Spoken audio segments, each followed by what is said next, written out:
अर्थात आषाढ़ महीना आज संपन्न होने जा रहा है। पौराणिक काल की बात है कि इसी दिन भगवान वेदव्यास का आविर्भाव माता सत्यवती के गर्भ से भगवान विष्णु के अंश के रूप में ऋषि पराशर के माध्यम से हुआ था। इसकी पृष्ठभूमि अनेक ग्रंथों में आती है। विशेषतः देवी भागवत महापुराण में इसका विस्तार से वर्णन किया गया है। भगवान वेदव्यास का जन्मकालीन नाम कृष्णद्वैपायन था, क्योंकि उनका जन्म माता सत्यवती के गर्भ से द्वीप में हुआ था। काले रंग के थे, वर्ण काला था, श्याम था, इसलिए कृष्णद्वैपायन नाम हुआ। जन्म लेते ही बड़े हो गए। अपनी मां सत्यवती से प्रार्थना करने लगे, मां आपके गर्भ का आश्रय लेकर ऋषि पराशर के शुक्रांश से मेरा विष्णु भगवान के अंश रूप में अवतार हुआ है। अब मुझे आप आज्ञा दो,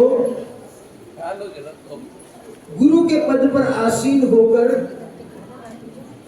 वेद भगवान का विस्तार करने का कार्य जो मुझे मिला है मैं उसे पूरा करूं। ऐसी व्याख्या आती है जब वेद जन साधारण से दूर होने लग गए, अर्थात जन साधारण इतने शिक्षित नहीं रहे कि वेद का पार पा सके, वेद का अनुभव कर सके। परंपरागत जो विविध शाखाएं विविध प्रकार के वर्णों में पढ़ाई जाती थी, गुरु अपने शिष्यों को आश्रम में, पिता अपने पुत्रों को गृहस्थ में वेद का पठन पाठन कराते थे। उस समय कागज या पत्र का भी आविष्कार नहीं हुआ था, जब की बात कर रहा हूं। उस काल में ये परंपरा थी कि वेद की ऋचाएं लिखी नहीं जाती थी। केवल गुरु लोग अपने शिष्यों को कंठस्थ कराते थे वैदिक स्वर में, इसलिए वेद को वांग्मय कहते हैं। वाणीमय, वांग्मय ने वाणी, जो वाणी में स्थिर रहता था। कालांतर में जाकर के भोजपत्र पर लिखने की प्रक्रिया चली, फिर धीरे धीरे पत्र का, जिसको आज कागज कहते हैं, इसका आविष्कार होने लगा, घास फूस से बनने लगा।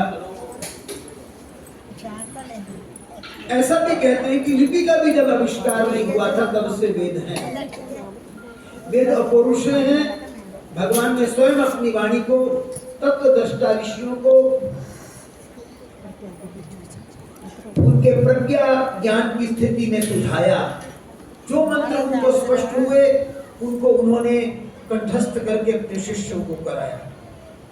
तो जब ये वेद जन साधारण से परे हो गए, उनको वेद का ज्ञान नहीं होने लगा, तो भगवान की यह आज्ञा थी कि अब मैं अवतरित होकर अपने ही जीवों का कल्याण करने के लिए उपनिषदों की परंपरा का प्रतिष्ठापन करूं, प्रारंभ करूं, और उसके बाद पुराणों की परंपरा चलाऊं, ताकि साधारण से साधारण लोग भी पुराणों के माध्यम से वेद का तत्व पा जाएं।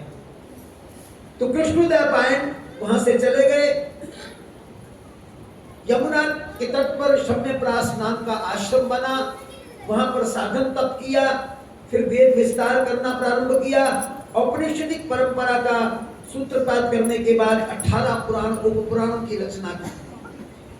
बस मैं अपनी बात को यही 1 मिनट में पूर्ण करूंगा, क्योंकि मुझे लग रहा है कि समय का अभाव है और मुख्य लक्ष्य क्योंकि गुरु पूजा है, इसलिए प्रवचन को अधिक महत्व नहीं देना चाहिए।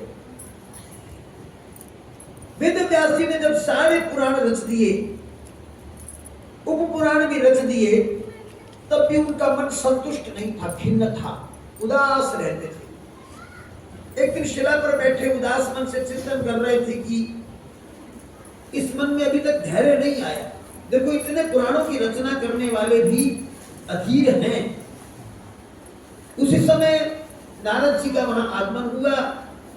अपने आश्रम में उनको स्थान देकर के उनके चरण धोए, अर्घ्य नीर दिया और उनके चरणों में नतमस्तक होकर के अपनी प्रार्थनाएं व्यक्त की।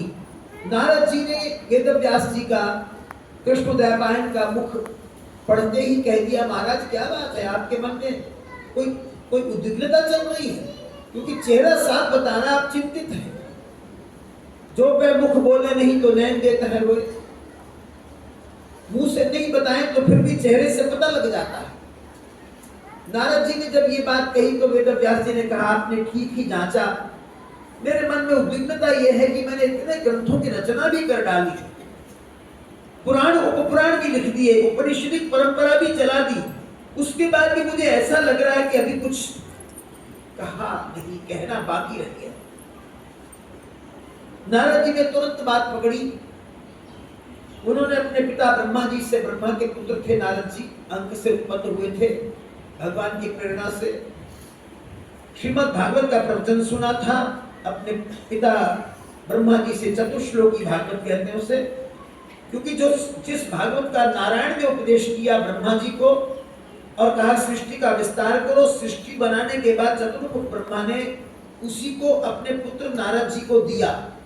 नारद जी ने जब वो चतुश्लोकी भागवत में 4 श्लोकों में ही तत्व का सार जान लिया, सृष्टि क्या है, ब्रह्म क्या है, परमात्मा क्या है, आत्मा क्या है, मैं क्या, ये तेरा मेरा क्या है, माया क्या है, मोह क्या है, यही सारे ग्रंथों का सार है। लोग केवल कहानी के रूप में देखते हैं, कहानी के भीतर एक सार छुपा होता है जिसे मंथन करके प्राप्त करना पड़ता है। जैसे माताएं दही मिलाकर मक्खन निकाल लेती हैं, शेष भाग छोड़ देती हैं। तो चतुश्लोकी भागवत उन्होंने सुनी थी। उन्होंने कहा, महाराज देखिए, आज तक आपने जो कहा है, जो लिखा है, वो अपनी बुद्धि, अपने अंतःकरण के अनुरूप लिखा है। आपने अपना पांडित्य प्रदर्शित किया, अपनी विद्वत्ता दिखाई है, जिसमें आपका अपनापन, आपका मैं, आपका अहम झलकता है। इसलिए महाराज मेरी प्रार्थना है कि आप